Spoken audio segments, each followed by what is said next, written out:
Hi guys, welcome back to the channel, FPL Consult here, and today we're going to take a look at a team that I've assembled of differentials that I think I would actually go for. Now these are not differentials that I just throw out of the air, these are differentials that have legitimate chance of being in my team come the start of game week 1. So I'm going to put it together in a team and I'll show you guys, explain to you guys as well who they are and why I've chosen them. So if you guys do enjoy this video, please give it a like and also subscribe as well if you are new around here. Now, for this draft, I have a selection criteria. So of course, for differentials to be considered differentials, they have to be quite low owned. So I have gone for an ownership of less than 15% for all these players in this draft. Now there are a couple of other drafts out there with a less than 10% ownership, but honestly speaking, even with an ownership of about 12 to 13%, they are still pretty good differentials, right? So the ownership will be less than 15% for all the players in this draft, and as you guys will see later on, the average ownership is 7.45%,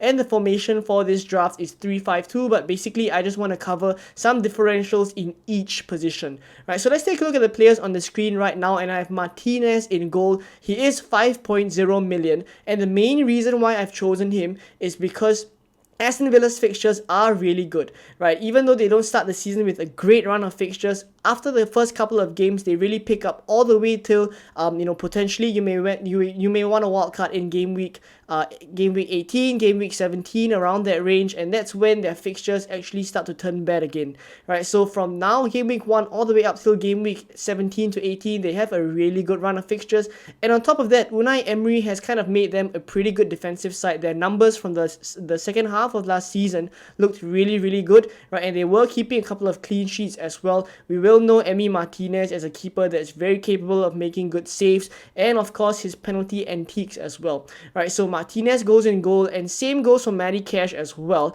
right? The fixtures are really good for him as well because both of them play for Aston Villa, and on top of that, Matty Cash is now 4.5 million, which is 5 million cheaper than his price tag of last season, which was 5 million. And let's not forget, even though he did get that injury last season, he is still a player that is really good. He is an attacking fullback, right? And that's what we want in FPL, an attacking player that bombs up from defense to put crosses in, and he is that player that can get the odd goal here and there as well, right? So that's definitely in his locker. I think Matty Cash, he's at 4.0% owned right now. He is definitely a very spicy differential that has a very good chance of being in my team come game week 1. Now, for Chilwell and Rico Henry, I'll talk about Rico Henry first. Now, the thing with Rico Henry is that even though he's at 6.7%, I do think like at 4.5 million, he should be on a lot of our radars, simply because after the first tough fixture for Brentford, which is Tottenham, they do have a very good run of fixtures where they only play a tough side in game week 5, which is Newcastle, and aside from that, they have Everton, they have Forest, they have Fulham, they have Bournemouth, all these easy fixtures surrounding that Newcastle game all the way up till about game week 7. So I definitely think that Rico Henry is someone that can get double-digit hauls in those games, those easier games that I mentioned, and on top of that, we just saw him play a pre-season game where he got an assist in Brentford's pre-season friendly, right? So I do think, like, as we saw last season, he will continue to be quite attacking, right? As we've seen last season, Rico Henry likes to bomb up quite a lot, similar to Matty Cash, just that Rico Henry is on the left side and he does like to put in a wicket cross as well. So I do like Rico Henry as a pick very much. And for Chilwell, 5.1%. Now, as we know, I'm recording this video after the Chelsea friendly where they won 5-0, but I do think like Chilwell is kind of looking very sharp after his injury, after returning from injury, which saw him miss a big part of last season. Right, so Chilwell got a goal. He got the last goal. He got the 5th goal in Chelsea's 5-0 win, and it was in typical Ben Chilwell style. Right, he was down the left.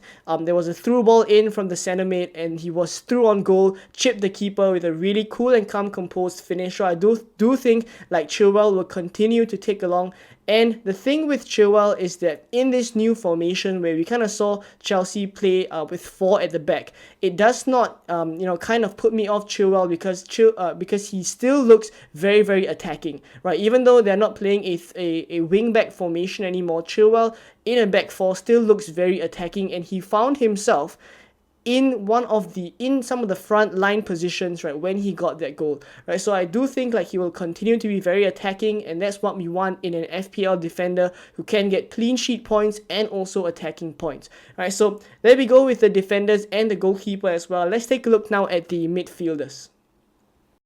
So in midfield, I have a really strong midfield of Foden, Martinelli, Son, Enciso, and Bowen, and all of them are really strong differentials. Now, we'll go with Foden first. He's at 12.8%, which is one of the higher owned differentials in this draft, but I've put him in here because I really do think like he has a good chance of being in my draft, and for a couple of reasons. Now, aside from the fact that there are a couple of Man City players who have left the squad, namely Riyad Mahrez and also Ilkay Gundogan, right? Not only does this free up a slot, but on top of that, Kevin De Bruyne is injured as well, right? So all this basically points to the fact that there are empty slots in midfield that needs to be filled up, and Foden is definitely someone that in the past has shown that he can do really, really well when he's given the minutes. So I do think like minutes could be a little bit more secure for Foden come the start of game week 1, and that's why I do think like he deserves a spot in this draft. When he gets the minutes, he usually gets the returns and he ticks along really well.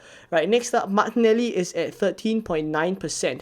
Now, he is also a player that I do think is in with a really good shout. He is 0.5 million cheaper than Odegaard and Saka, and on top of that, he is, even though is a little bit of a rotation risk with Trossard coming into the side as well, I do think like Martinelli is looking really, really sharp. In the game that Arsenal won against the MLS All-Stars 5-0, right, Martinelli scored in typical Martinelli style, right, counter-attacking football, and he slotted the ball into the bottom corner past the keeper. Right, so I do think like Martinelli is definitely in with a shout, and his return rate is definitely one to look out for, because if we take a look at his stats last season, he actually only scored a couple of points less than Saka, who was on penalties, right? So definitely someone to look out for. Son is at 5.8%. Now the thing with Son, right, is that he's 9 million, so he's a lot cheaper than he was last season or the previous seasons. We know what he's capable of, and the point is, if he is able to get back to his form, right, that we know he can, the peak of his form that we know he can do, then he will be a really, really strong asset to have at just 9 million, right? So at this point in time, pre-season, it is still early to say, but if we do get some signs that he's back to his best, he is definitely someone we should be considering in that Spurs side. Right now, Enciso is at 12.2%, and the thing with Enciso is that he is 5.5 million this season, so he is 1 million more expensive than he was last season, but it is with a couple of caveats as well. This season, he probably will be playing in that McAllister position that was vacant after McAllister left, right? That number 10 role seems to be where Enciso will be playing, and it is where he looks the most comfortable as well. And if he does get consistent starts in that position, I think he will find himself in a lot of chance creation positions, and also where he can take shots as well. So I do think like Enciso is definitely someone that could be on our radars and possibly even compete with Mitoma in our teams, right? Because Enciso is 1 million cheaper than Mitoma, who is at 6.5. So if we do have to save a little bit of money, then Enciso is definitely someone we can consider as well. Minutes will be a slight risk, right? So we will have to see something pre-season to get some information there as well.